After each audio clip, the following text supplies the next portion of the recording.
So ito mga idol, ito yung ulam natin. Good morning po sa inyong lahat dyan. So ito nga, ginawa ko ngayong ulam natin. So gagawa tayo nitong kilawin. So hindi ko na nga pinakita sa inyo. Binalatan ko yung mga pipino. So medyo sagabal, no? Wala tayong gagawa, wala tayong maghawak ng kamera natin. So ito pinakita ko na po sa inyo, gawa na itong kiliwan natin.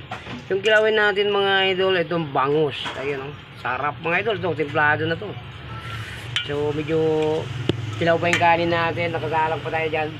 So ito muna inuna natin. So mga idol, so medyo matagal-tagal gagawin itong kilawin natin. May sili na nga tayo dito. Ayan, kumpleto na yung mga idol, templado na yung natin, itong kilawin natin. So pag ipakita ko po sa inyo yung natin, itong pagpagawa nito mga sibuyas mga idol. Medyo mahaba-haba na yung natin, yung video natin.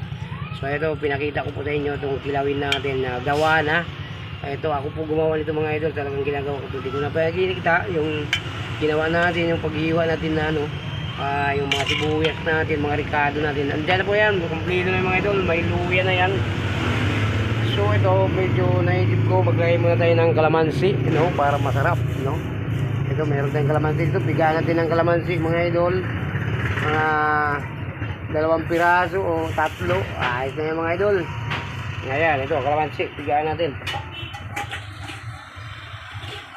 So ito mga idol, bigay na natin. So sahurin muna natin dito para yung mga buto hindi sumama dun sa ayan, binigyan na natin ng kalamansi. Ayan, so medyo nakasahod na yung buto. Ayan po.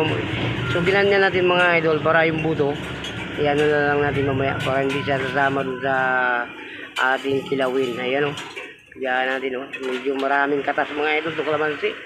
Masarap kasi ang kilawin mga idol pag may mga kalamansi, Ayan, ganoon natin dito. Kaya natin ikalat mga idol, haluin na lang natin. Yan. So, maraming buto. Lagyan muna natin buto dyan. O ipagyan muna natin. Yan na naman. Lagyan natin ng 5 piraso para masarap yung kilawin natin mga idol. Okay na mga idol. Muhod muna natin dito yung kalamansi. Yan. Wow. Yan, tabi natin. So yan na nga yung piniga natin ng kalamansi. Yan. Halo natin mga idol, haluin natin dito na doon. Ayan, para yummy yung natin, kilawin natin. Ayan. So mga idol, hanggang dito lang video natin. So medyo may patugtog dyan, baka makaparet pa tayo, So hanggang dito lang video natin mga idol. Maraming salamat, God bless po sa inyo. Panginoon po kayo palagi.